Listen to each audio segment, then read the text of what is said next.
आज हम लोग डिस्कस करेंगे बहुत ही इम्पोर्टेंट क्वेश्चन जो कि है define tangential and normal velocity and acceleration. अगर ये क्वेश्चन आपका आया, अगर ऐसा क्वेश्चन आया आपका, तो ये आएगा आपके लिए आपके 2 मार्क्स में। और अगर क्वेश्चन दिया drive expression for tangential and normal velocity acceleration, अगर ऐसा क्वेश्चन एग्जामिनर ने पूछा तो ये आपके लिए आएगा 10 मार्क्स का।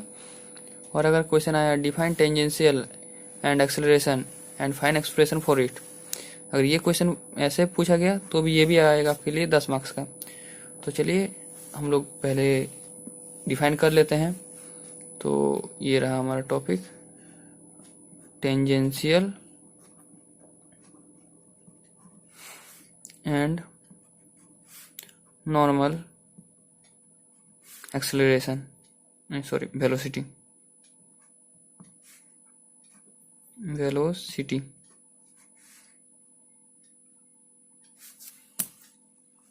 इसको अंडरलाइन कर लीजिएगा। तो इसको डिफाइन करते हैं, the component of velocity along the tangent and normal direction for a curve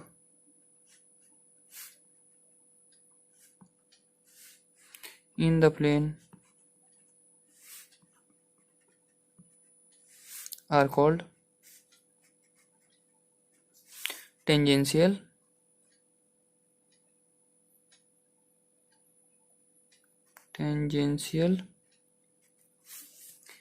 and normal velocity respectively।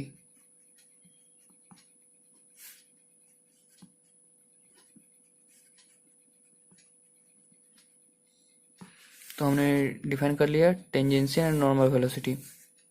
अब हम डिफाइन करेंगे टेंजेंशियल एंड नॉर्मल एक्सेलरेशन।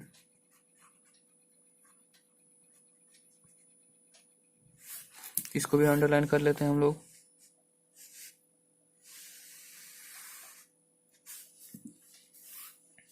तो हम लिखेंगे the component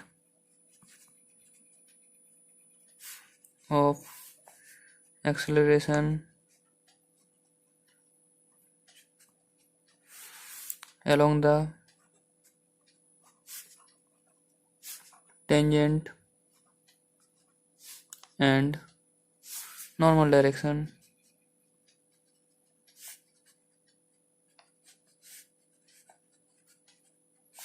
for a curve in the plane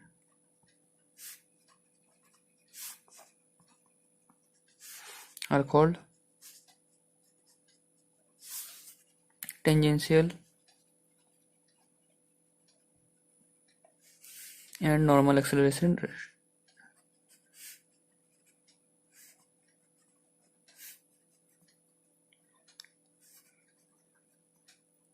respectively। अगर friends आपने ध्यान दिया होगा तो मैंने दोनों डेफिनेशन में बस इतना सा फर्क है, यहाँ पे कंपोनेंट ऑफ वेलोसिटी और यहाँ पे हमने लिखा कंपोनेंट ऑफ एक्सेलरेशन, बाकी सेम है। और थोड़ा सा और फर्क है, are called tangential and normal velocity, और यहाँ पे लिखा गया है are called tangential and normal acceleration, बस। तो अब अगर आप एक डेफिनेशन को याद करते हैं तो दूसरा आपका याद हो जाता है। तो हमने डिफाइन करने वाला काम तो कर लिया, यानी अगर ये क्वेश्चन आया तो इसके लिए हम लोगों ने कंप्लीट आंसर कर दिया है। अब देखते हैं एक्सप्रेशन। तो एक हम अच्छा सा हेडिंग डालेंगे, expression for tangential and normal component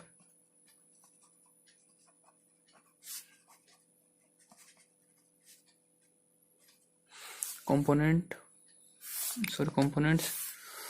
of velocity and acceleration of velocity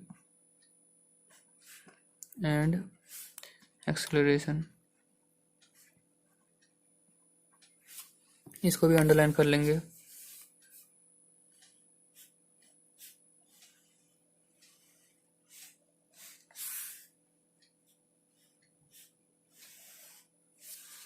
तो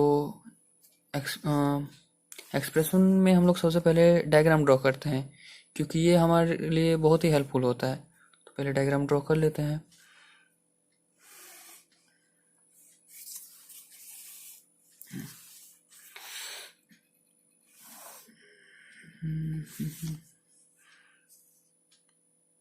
ये हमारा वाई एक्सिस, ये एक्स एक्सिस, यहाँ से एक कर्व और इसको टच करते हुए एक टेंजेंट ड्रॉ किए हैं।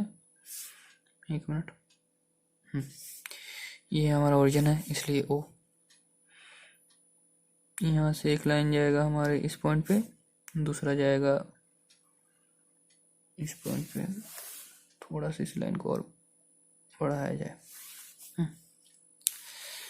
अब यहाँ से एक नॉर्मल है जो इस पे 90 डिग्री का एंगल बनाता है। ये थोड़ा सीधा होना चाहिए था, पर ठीक है, आपको समझ में आना चाहिए। ये point P X comma Y है। हम लोग जानते हैं एक्स एक्सिस के अलोंग आई वेक्टर होता है, वाई एक्सिस के अलोंग जे वेक्टर होता है। इस पॉइंट को हम ये इससे साई एंगल बनाता है। ये लाइन आपका ए है और ए पी का डिस्टेंस एस है, और ये पॉइंट क्यू है। X plus del X comma Y plus del Y, और ये जो है हमारा पी क्यू, यानी कि arc P Q del S है, और हमारा ये जो है पी क्यू ये डेल आर है। ये मैंने आपको पहले बताया था, ये नॉर्मल है। हाँ, ये एन, ये ई एन, और ये गया टी, और ये आया E T.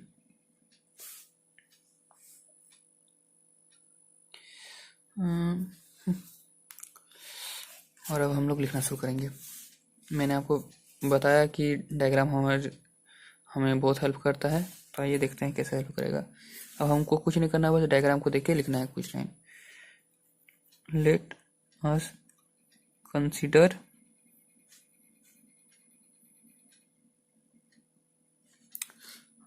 The motion of A particle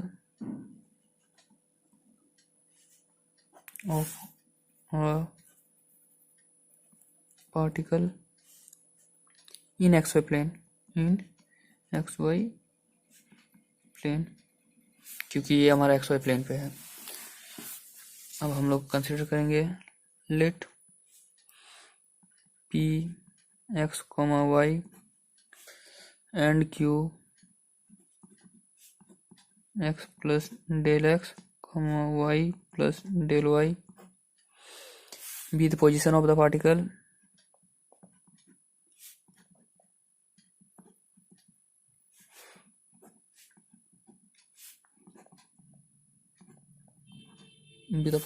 particle at time t and t plus del t respectively। आगे लिखते हैं, पेज को ही थोड़ा आगे करना पड़ेगा। Late the tangent pt at p makes an angle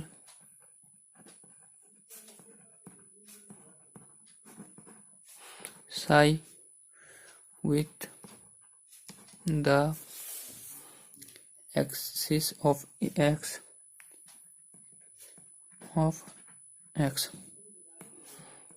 let Pn be the normal at P। देखिए हमने यहाँ तक कुछ नहीं किया, बस एक्स वाई प्लेन पे इसको लिया है, इसलिए यहाँ फर्स्ट लाइन लिखा है let us consider motion of particle in X Y plane. अब पॉइंट पी को और क्यू को हम लोगों ने डिनोट किया, let P X comma Y and Q X plus del X comma Y plus del Y be the position of particle at time T and T plus del T respectively. और तीसरा line हम लोगों ने लिखा है late the tangent, मैंने आपको पहले ही बताया था टेंजेंट है पी टी एट पी, और मैंने ये आपको बताया था ये नॉर्मल है, परपेंडिकुलर है, भले आपको ना लगे लेकिन ये परपेंडिकुलर है। हाँ, let the tangent P T at P makes an angle psi with the axis of X, let P N be the normal at P. अब आगे हम लोग लिखेंगे लेट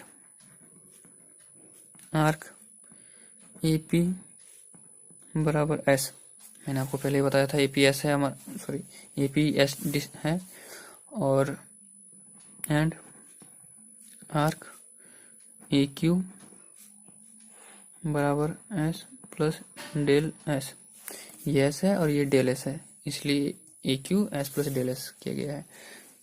इसलिए 10 आर्क पी क्यू बराबर del S, P Q del S होता है इसलिए। चलिए आगे थोड़ा और लिखा जाए, लेट आई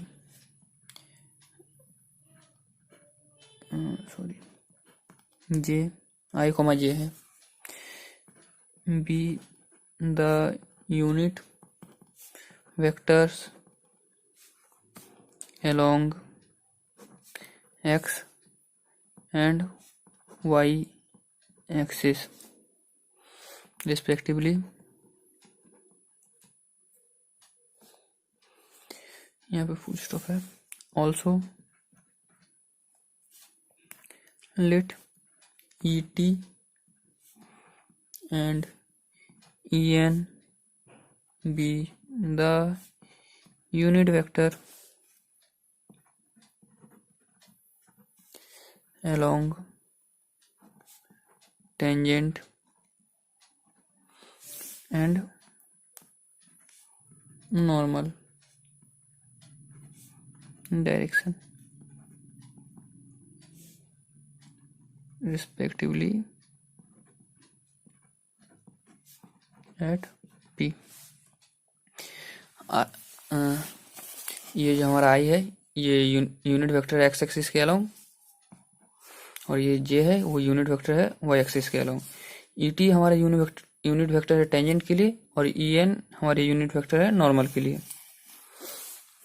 इसलिए अब हमारा थ्योरम यहाँ से शुरू होता है। अगर आप ये इतना भी लिखते हैं तो भी आपको 5 मार्क्स मिल जाता है, आसानी से मिल जाता है।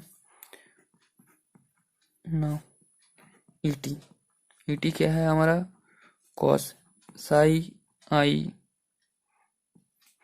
प्लस साइन साई जे कैप, ये हमारा इक्वेशन 1 है।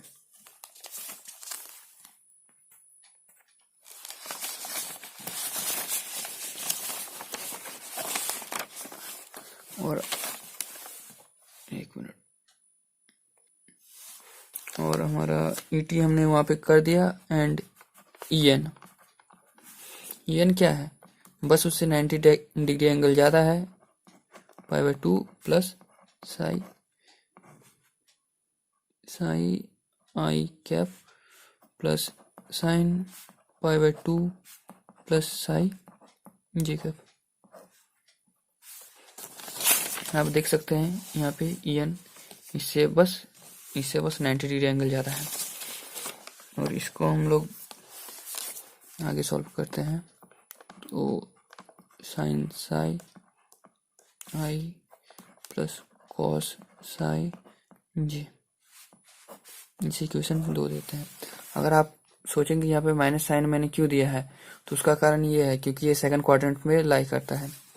अब हम लोग इक्वेशन 1 को डिफरेंशिएट करते हैं, तो लिख देंगे हम लोग यहाँ पे differentiate equation 1 with respect to T. तो हमें क्या मिलता है, we get D E T by D T, और हमारा ई टी है D cos psi I by D T plus D sin psi J by D T.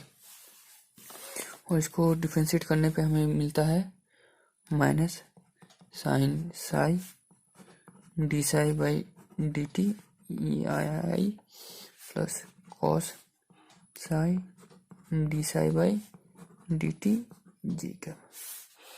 और इसको अच्छे से लिख देते हैं हम लोग, minus sign psi I plus cos sin J D psi by D T. अगर आप इसे ध्यान से देखें तो ये हमारा इक्वेशन 2 की तरह दिख रहा है, इक्वेशन 2 की तरह दिख रहा है। तो इसको आगे लाइन में ये लिख देते हैं हम लोग, ये एन है D psi by D T by equation 2। हम लोग अब दोबारा इसको डिफरेंशिएट करते हैं, अगेन डिफरेंशिएट इक्वेशन 2। ये हमारी इक्वेशन 2 है with respect to T, with respect to T we get, हमें क्या मिलता है देखते हैं, D E N by D T equal to minus cos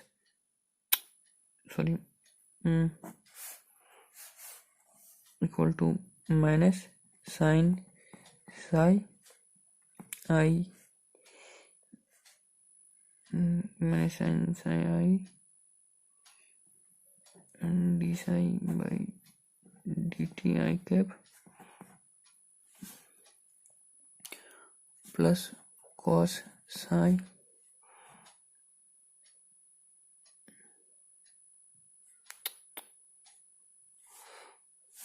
ये वाला लाइन हमारा थोड़ा गलत हो गया है। हाँ, आई होप आप लोग कुछ माइंड नहीं करेंगे। फिर से लिख देते हैं D E N by D T. हम लोगों को यहाँ पे लिखना है डी, माइनस को हम बाहर में रख देते हैं, sine psi I by D T plus d cos psi j d t. इसको डिफ्रेंशिएट करने पे हमें क्या मिलेगा, तो हमें मिलता है साइन का cos psi D psi by D T आई के, ये साइन का कॉस होता है लेकिन ये माइनस के कारण ये माइनस हो जा रहा है, और कॉस का माइनस साइन होता है इसलिए minus sign psi D psi by D T. और हम इसको लिखते हैं माइनस को कॉमन ले लेते हैं, cos psi I plus sign psi j D psi by D T. तो ये हमारा इक्वेशन 1 है, ई टी का value minus E T D psi by D T, और हम लोग यहाँ पे लिख देंगे बाई इक्वेशन 1। यहाँ पे 2 पे गोल करना भूल गया था मैं। चलिए, जो हमारा वेलोसिटी है वो सिर्फ टेंजेंट की तरफ एक्ट करेगा, क्योंकि वो तो ऊपर तरफ जा नहीं सकता है, इसलिए नॉर्मल पे कोई उसका एक्ट नहीं होगा। इसलिए हम लोग यहाँ पे लिखेंगे also since the velocity v of the particle particle P acts along the tangent at P. तो we have वेलोसिटी होता है डिस्टेंस बाय टाइम, जो कि आपको पता है dr/dt।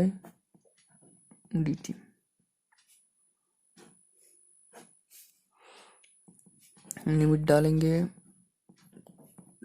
Del t tends to 0 और dr हमारा हो जा रहा है डेल r। मोड हम लोग इसमें इसीलिए लगा रहे हैं क्योंकि डिस्टेंस जो है वो पॉजिटिव रहेगा और टाइम हमेशा पॉजिटिव होता है। इसको आगे सॉल्व करते हैं।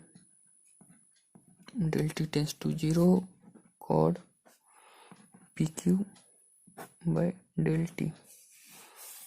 इसको और थोड़ा सॉल्व करने पे हमें क्या मिलता है, limit del t tends to 0 code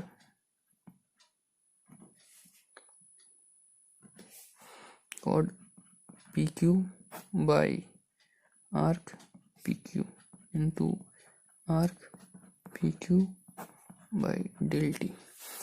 आप यहाँ पे देख सकते हैं मैंने बस आर्क पी क्यू से डिवाइड और मल्टीप्लाई किया है। अब हम लोग करेंगे limit del t tends to 0, ये 1 हो जाएगा क्योंकि लिमिटिंग वैल्यू में कॉड पी क्यू और आर्क पी क्यू लगभग सेम होता है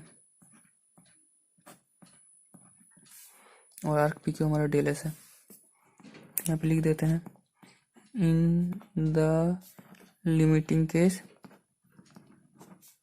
केस कॉड p q by arc P q equal to 1। और हम यहाँ से लिखेंगे del s d s equal to d t, क्योंकि यहाँ पे आप देख सकते हैं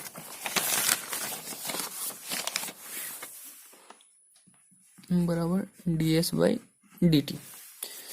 और यहाँ पे हम लोग लिख देंगे the component of velocity v along the tangent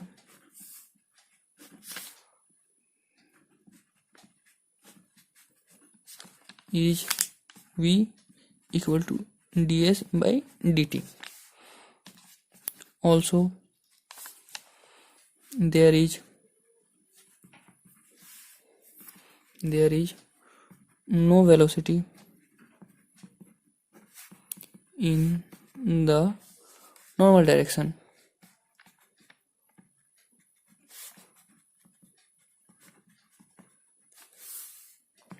इसलिए velocity equal to D S by D t, ये ई टी की तरफ है, प्लस 0 ई एन, क्योंकि हमारा एक्स वाई पे लाई कर सकता है, ऊपर तरफ कोई चीज नहीं जा सकता है। तो यहाँ पे हम लोग कुछ लिख देते हैं, हैंस टेंजेंट वेलोसिटी बराबर d S by D t to v and normal velocity बराबर 0। इसको ये पॉइंट अगर हम लोग ऐसे कर देते तो एग्जामिनर का नज़र इसमें पहले जाएगा तो हमें जल्दी मार्क्स दे देगा। यहाँ पे हम लोग अगेन देखिए, यहाँ पे वेलोसिटी नहीं होता लेकिन एक्सेलरेशन होता है, v equal to D S by D T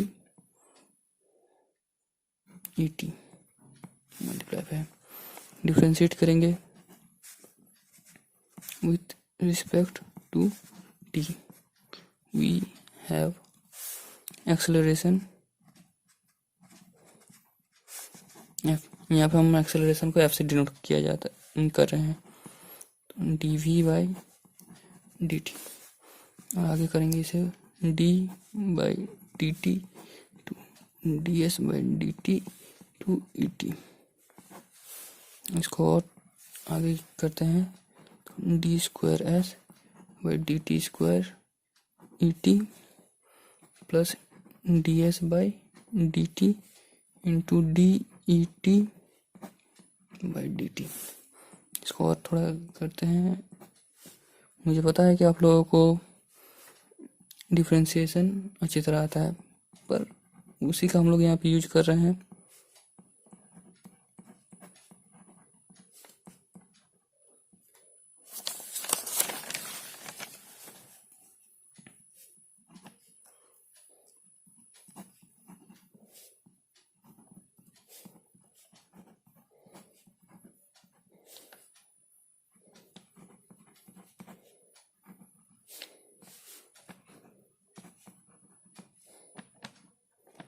इस जगह थोड़ा समझने का जरूरत है। यहाँ पे D S by D T है।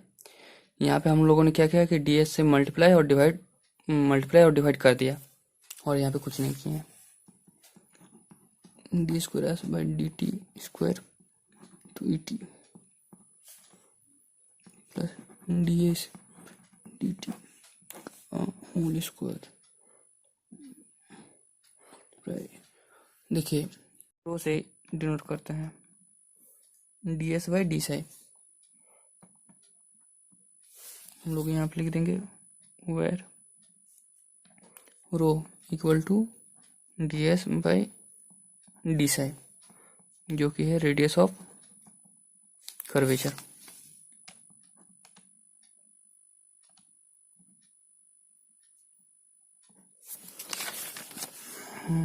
आगे लिख देंगे 10 the tangential acceleration equal to D square S by D T square equal to D we by D T and normal acceleration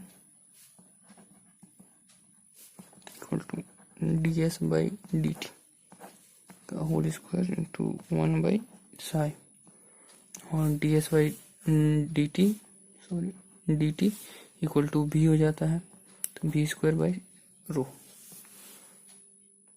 तो फ्रेंड आपने देखा ये डेरिवेशन कुछ ज़्यादा डिफिकल्ट नहीं है। अगर आप इसे 2 से 3 बार रिविजन कर लेते हैं तो एग्जाम में आपका एक क्वेश्चन कंफर्म हो जाता है। तो फ्रेंड जाते वक्त चैनल को लाइक शेयर और सब्सक्राइब कर दीजिए, क्योंकि मैं इसी तरह आपके लिए और भी वीडियोस लाते रहूँगा जो आपके लिए बहुत हेल्पफुल रहेगा। Thank you.